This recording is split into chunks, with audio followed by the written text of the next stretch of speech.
محترم 3 جج صاحبان سے کہ وہ اپنے اس فیصلے پر نظر ثانی کریں اور محترم جو عمران خان صاحب کا جو ہے وہ لائیو دکھائیں. دیکھیں اس سے پہلے بھی یہاں ہو چکا. اول تو محترم عمران خان صاحب کو جب انہوں نے خواہش کی کہ میں اپنا جو ہے موقف خود بیان کرنا چاہتا ہوں اور میں اپنا جو ہے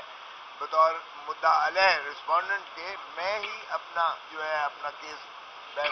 آرگیو کرنا چاہتا ہوں, دفاع کرنا چاہتا ہوں اس فیصلے کا جو 5 رکنی جج صاحبان نے نیب کی جو ترامیم تھیں ان کو مسترد کیا کہ وہ پرسن اسپیسیفک بھی ہیں اور وہ آئین سے متصادم بھی ہیں,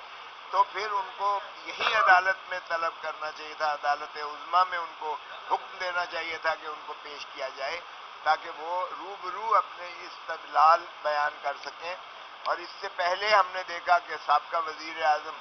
جس کو 45 سال کے بعد انہوں نے کہا کہ ان کو ڈیو پروسیس آف لا نہیں مہیا فراہم کیا گیا اور غلط ان کو پھانسی دی گئی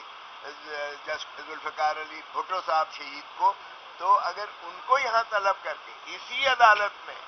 اسی کمرے میں جو اس وقت چیف جسٹس صاحب کا کمرہ ہے اور ان کو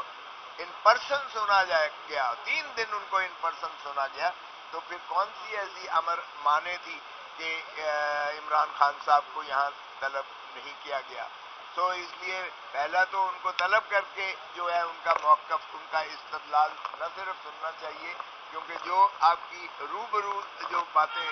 آمنے سامنے ہوتی ہیں وہ ویڈیو لنک ہم نے دیکھا ہے. ہمیں بھی یہ استثناء ہے کہ ہم لاہور سے بحث کر سکتے ہیں, لیکن یقین کیجئے گا کہ وہ جو ہے کمیونیکیشن نہیں بن پاتی ہے جو سامنے کھڑے ہو کر جو بحث و تمیز کی جاتی ہے وہ ویڈیو لنک کے ذریعے. ٹھیک ہے ماڈرن ڈیوائس آ گئی تکنیکی, لیکن یہ کہنا کہ سیکیورٹی ریزنز کی وجہ سے نہیں کر سکتے